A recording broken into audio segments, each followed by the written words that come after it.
Oi, a gente volta com mais um podcast vinil. A gente demorou um Olá. pouquinho para voltar. Eu sou Paulo Terron, aqui comigo Rodrigo Goc. Olá de novo. Hoje a gente está aqui no meio da Celson. A gente está gravando fora já. Na nossa terceira edição a gente já partiu para a rua. Que na verdade é a segunda, porque a primeira foi truque e a gente dividiu um podcast em dois.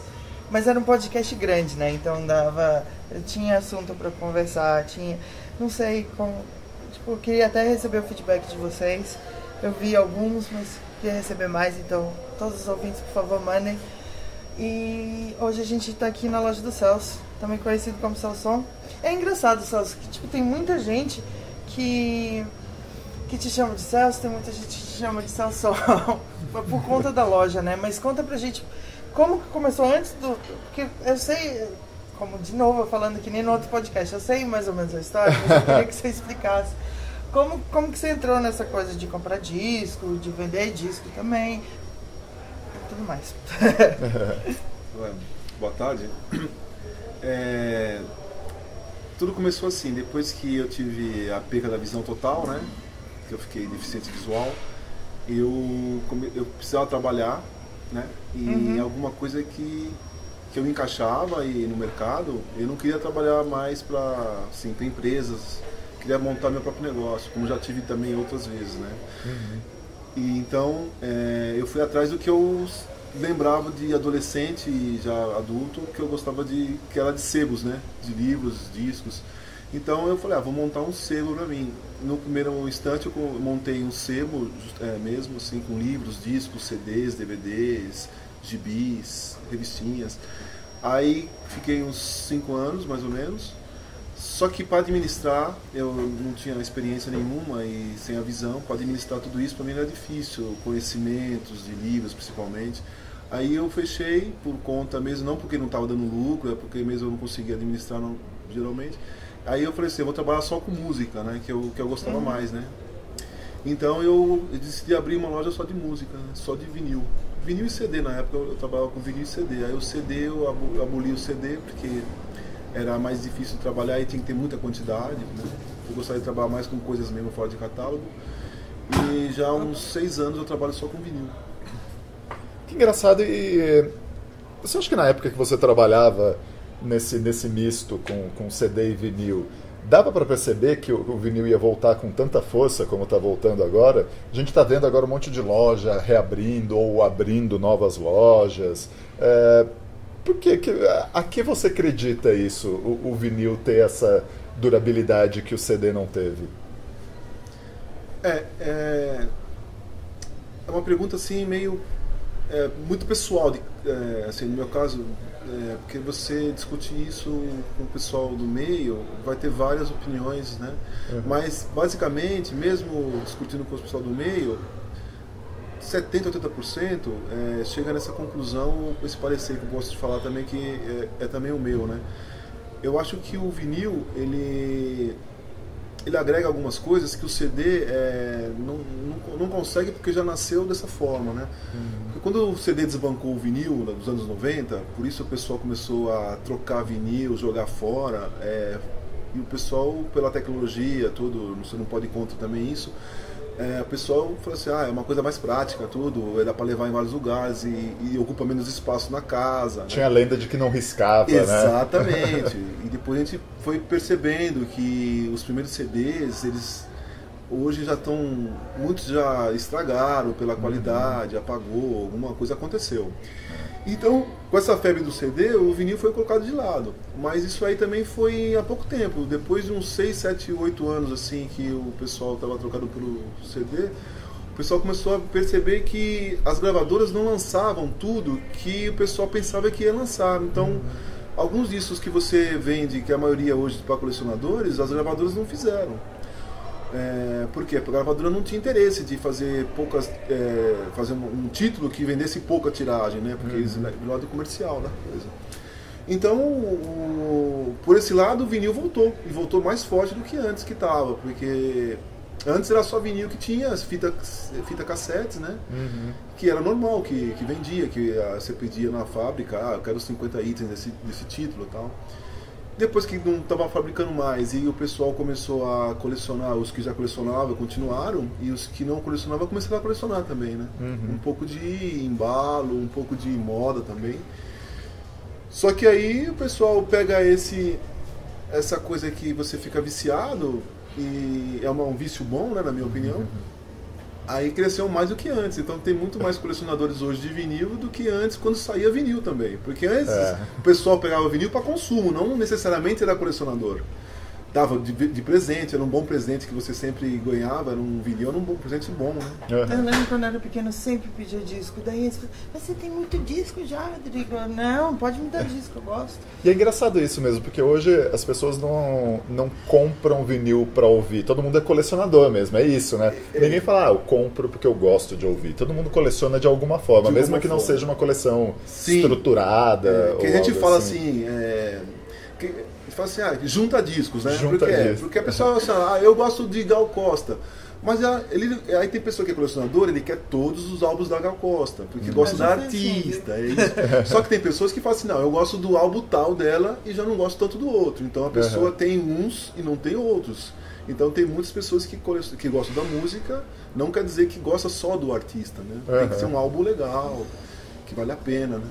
E, por outro lado, o vinil ele ficou bem forte porque aí ficou aquele negócio de você trabalhar a capa, ver produção, você tem todo um ritual de você tocar, tirar, né?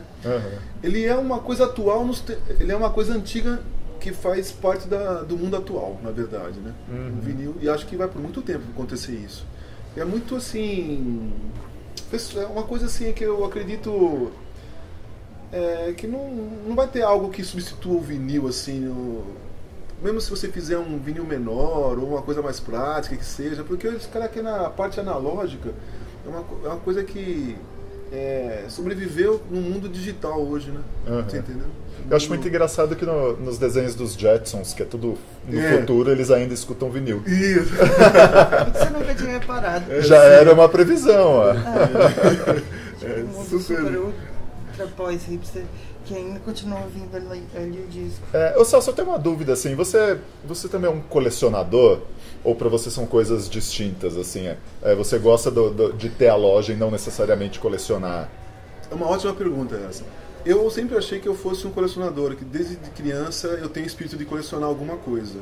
Desde álbum de figurinhas, gibis, que foi a minha grande coleção, quando eu tinha a visão normal, pipa, etc., bolinha de gude. Só que quando eu comecei a trabalhar com discos, eu comecei a me interessar bastante, né? Porque eu eu escutava música normal.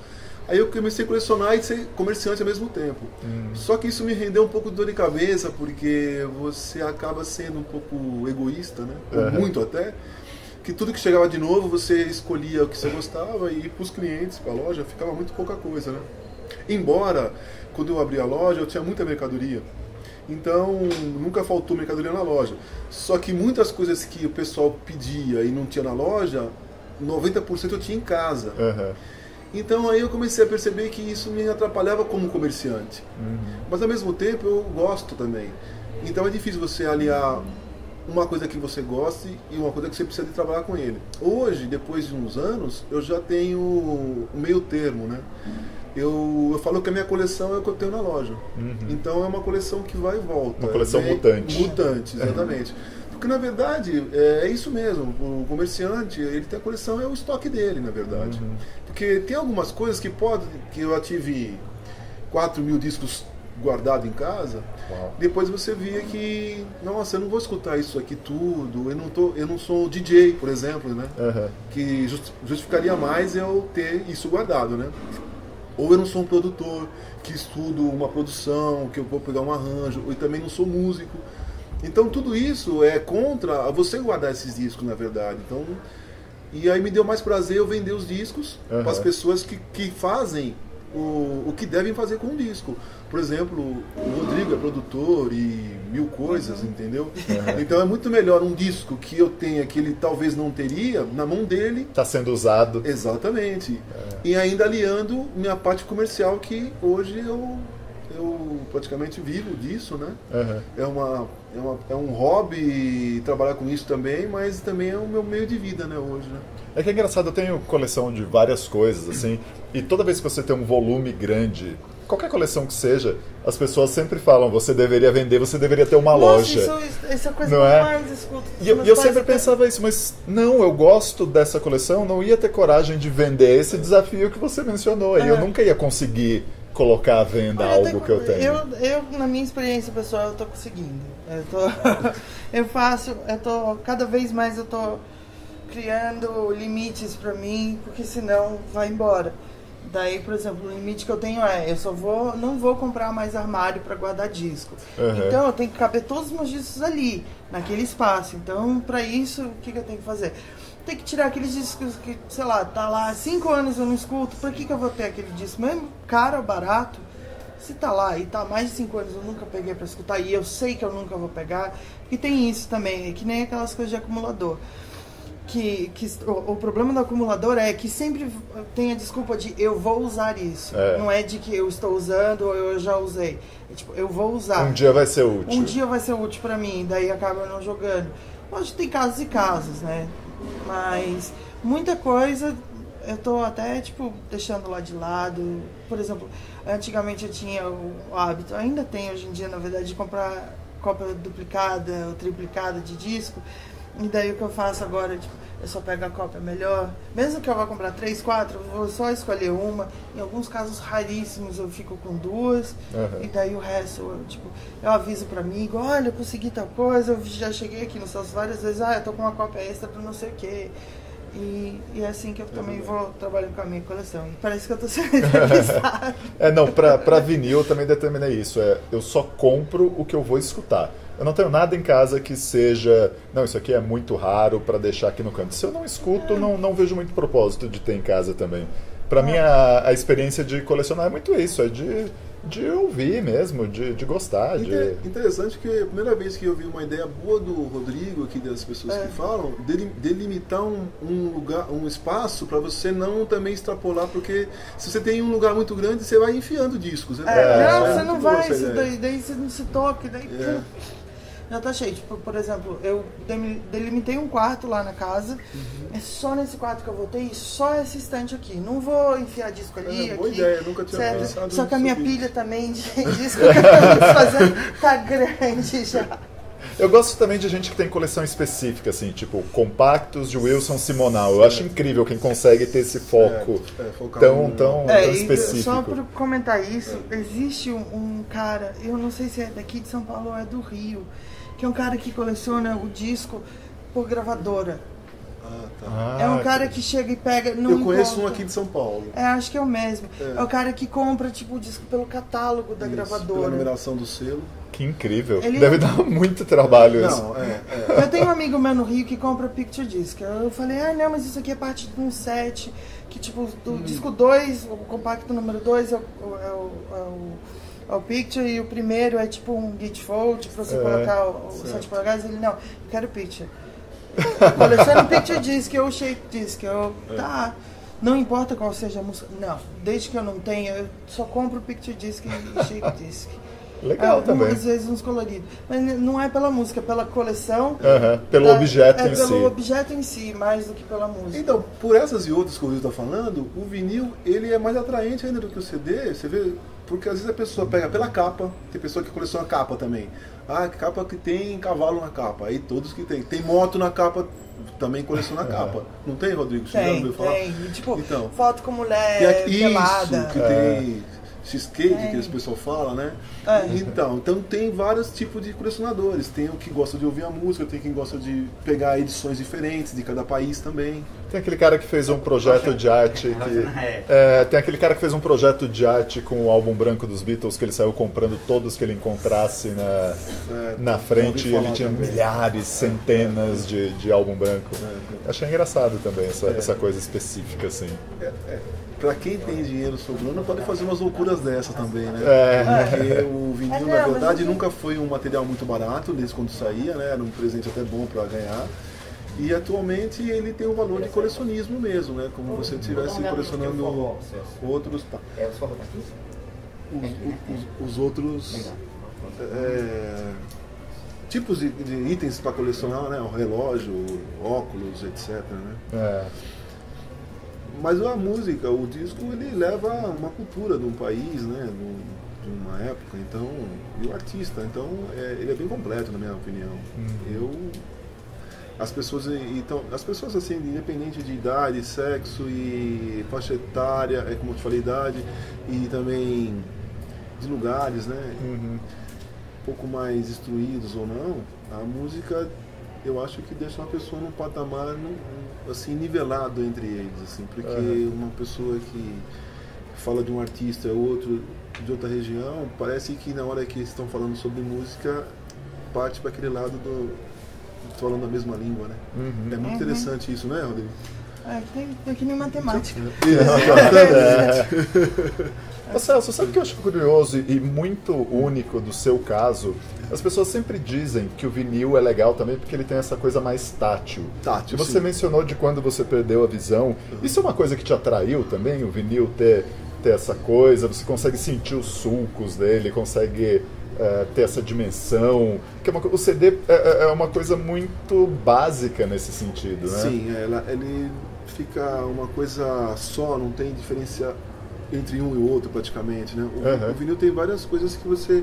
No caso, assim, quando eu perdi a visão, eu colecionava quadrinhos, né? Então, como ficou uma coisa sem sentido pra mim. Porque, primeiro, você ler quadrinho em braille ia ser complicado, né? E outra coisa, o quadrinho você tem que olhar as figurinhas, porque às vezes o balãozinho, os quadrinhos falam mais do que um balãozinho também, né? E aí sem a visão fica sem sentido, né? Então, eu consegui me desapegar por uma situação aversa a isso, então não sei se eu tivesse, eu não teria, porque eu gostava muito, né?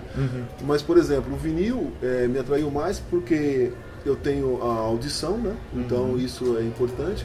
Embora eu não veja as capas, imaginar as capas é tão interessante, porque você me descreve uma capa, eu vejo de uma maneira, o Rodrigo me descreve de outra, eu vejo de outro, e acabo fazendo uma capa particular para mim. Às vezes não é mas é interessante, isso não deixa...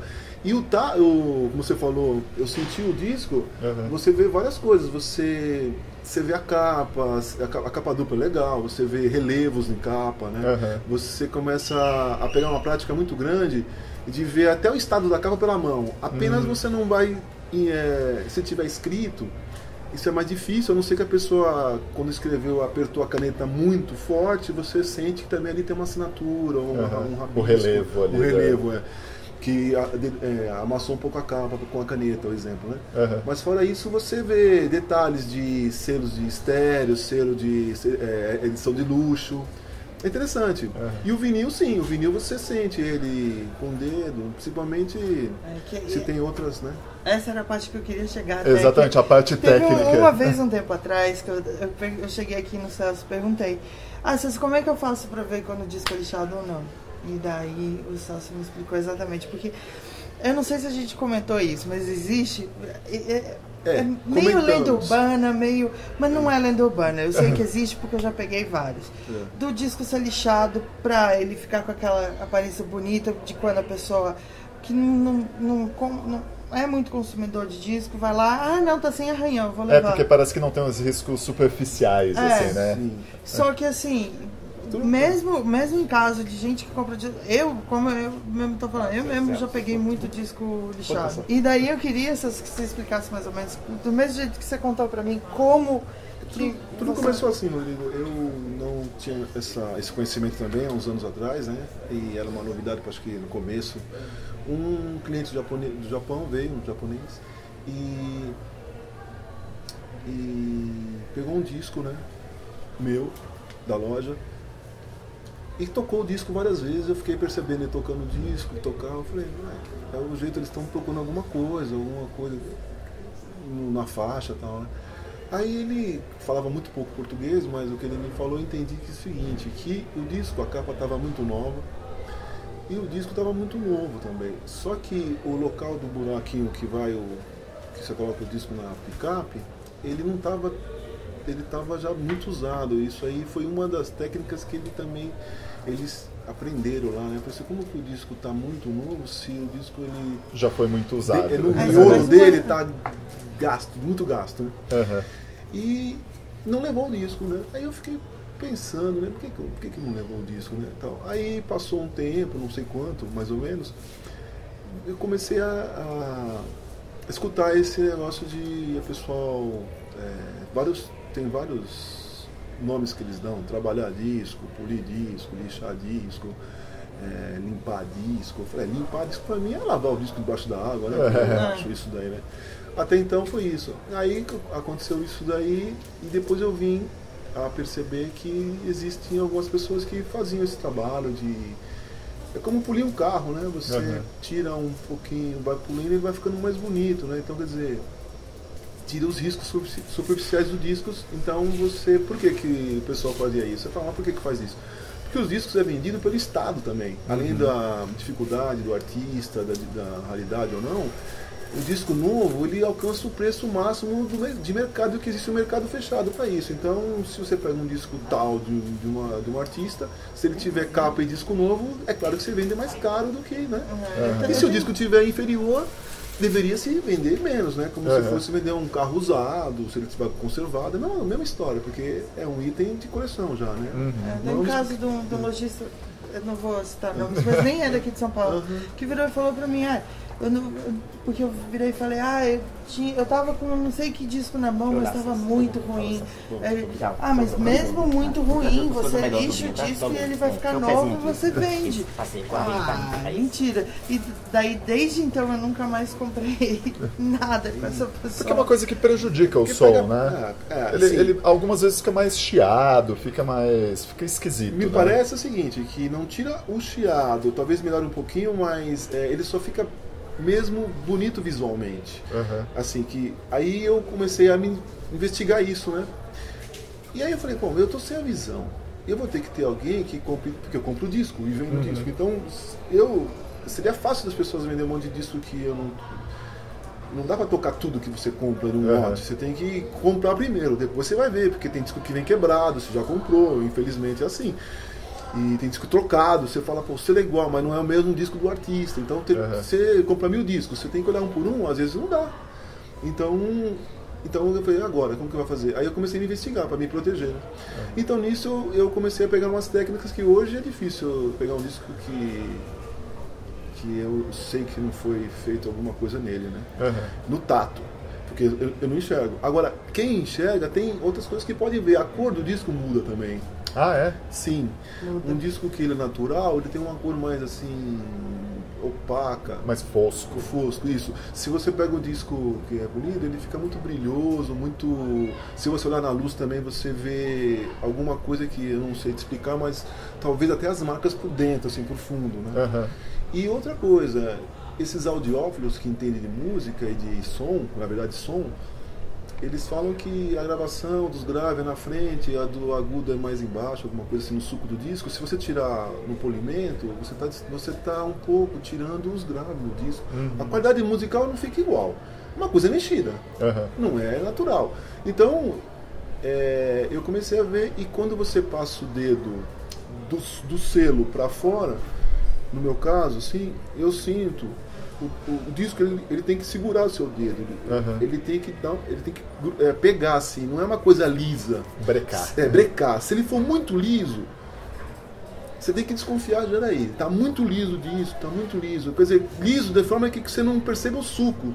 Porque tem, assim, com uma sensibilidade da mão, por eu também não enxergar, eu adquirir mais, eu sinto que ele segura quando ele tá natural. E quando tá polido, ele sofre um polimento, então ele fica bem liso. A ponto de você não ver faixa. Pra quem, só mais uma dica, pra quem tá começando com isso de passar o dedo no disco, passa do selo pra fora. E se você não consegue sentir, dá uma lambida no dedo e passa. E daí você vai dar uma sentida melhor. No começo é bom pra... Exatamente. Sei que me ensinou. Exatamente. Dá uma lambida no dedo, porque daí você vai conseguir sentir, sabe? Se tem os sulcos ali. Vocês acham que é uma prática que aumentou nos últimos tempos, isso, Olha, de lixar? como eu falei, disco? é uma lenda que, tipo, às vezes aparecem muitos discos lixados e outros menos. E é muito engraçado que, assim, quando eu tô no Rio de Janeiro, todo mundo fica falando, os discos de São Paulo estão tudo lixado, não sei o quê. E daí, quando eu tô aqui em São Paulo... negativa. Nossa. Quando eu tô aqui em São Paulo... Fala do Rio. Do Rio de Janeiro. Mas, olha, tá bom que eu moro aqui e tudo mais, mas no Rio tem muito mais disco lixado. Isso é fato. Rodrigo, que você viaja bastante. Nossa, né? eu vou. Eu tinha a impressão que fosse menos lá. Não, mais. Então contaminou mesmo. Só que assim, por exemplo, aqui eu já vejo bem menos do que lá no Rio agora. Parece que o povo tá se pegando agora. Mas também, e os daqui de São Paulo, o mais engraçado foi que os discos que eu peguei lixados são mais, como é que eu posso falar, randômicos possíveis, assim. Não eram discos caros até. Por isso que eu... Era de um vendedor específico. É que se você pensar também deve ser um processo muito fácil de se fazer. Então, se o cara ia vender um disco, mesmo que fosse por R$15, ele consegue lixar e dar uma aparência de limpo, ele vende por 20, 30. Mas você sabe que, Rodrigo, pegando esse gancho desse óleo de polimento que perdeu um pouco a credibilidade aqui, porque veja bem, muitos gringos, pessoal de fora, compra discos brasileiros, certo? Então, muitas pessoas começaram a perceber que era um meio de ganhar também um dinheiro, mesmo que não fossem da área de discos, comerciantes, mas como fosse um bico rentável. Então a pessoa começou a aprender o que o pessoal queria, pegar listas, etc. Só que acontece, existem mercados, existem as vendas online, né? Que você vende no eBay, no mercado, essas coisas. Isso há muito tempo já atrás. Então, como o pessoal colocava um cadastro bonitinho e tal, começava a vender, a pessoa que está comprando através de um site, ele está vendo imagens, ele não está com o item na mão. Então, foi vendido muito isso para fora. E isso, o Rodrigo deve saber bastante que viaja, ficou um pouco sem credibilidade os brasileiros. Assim, algumas pessoas, eles não compram no Brasil, só se conhecem mesmo, porque... colocava lá Mint, VG+, quando chegava lá, o disco tá bonito, mas vai tocar, aí o pessoal, uma vez que basta isso, o pessoal não compra mais. Então, né, Rodrigo? Então isso também piorou bastante. Agora estão tentando tirar essa mancha que ficou, porque você sabe que depois que mancha é mais difícil limpar, né? Então, agora como comerciante eu peguei muitos até discos limpos, mas hoje eu sei como... Já tem uns 2 anos que eu sei mais ou menos isso. Eu tenho que olhar e quando eu evito, né? Porque na verdade, se você tem, mas você vende para um cliente, falando para ele, olha, esse aqui está com esse problema, ele foi assim, a pessoa está ciente, é menos mal, porque a pessoa tá... Agora quando você vende e a pessoa não sabe, é um leigo, aí você está ludibriando, né? Ainda mais cobrando um preço que ele deveria ser de um disco sem estar lixado, exatamente. Eu prefiro até pegar um disco ruim, com qualidade ruim. Eu tenho muitos que deram na minha coleção que tá riscos superficiais, mas toca perfeito. Eu, mesmo sendo pra mim que eu não estaria passando pra frente, eu nunca gostei disso. E só mais uma dica pra quem quer ver isso de disco lixado. Seguinte, você põe ele na agulha, talvez tenha sido por isso até do japonês. Você põe ele na agulha, se ele começa a soltar soltar tipo uma sujeirinha atrás da agulha, você pode ter certeza que alguém lixou e não limpou. Essa também. Produtos, né, que usam químicos, né? Que como ele falou, ele vai preenchendo o suco, depois que vai tocando, ele vai tirando mesmo, alguma coisa vai saindo. Não pode acontecer isso. Você não sabia, nem imaginava que isso fica até um caminho de formiguinha, assim, sabe? Como se fosse uma sujeirinha. Eu já peguei vários. vários.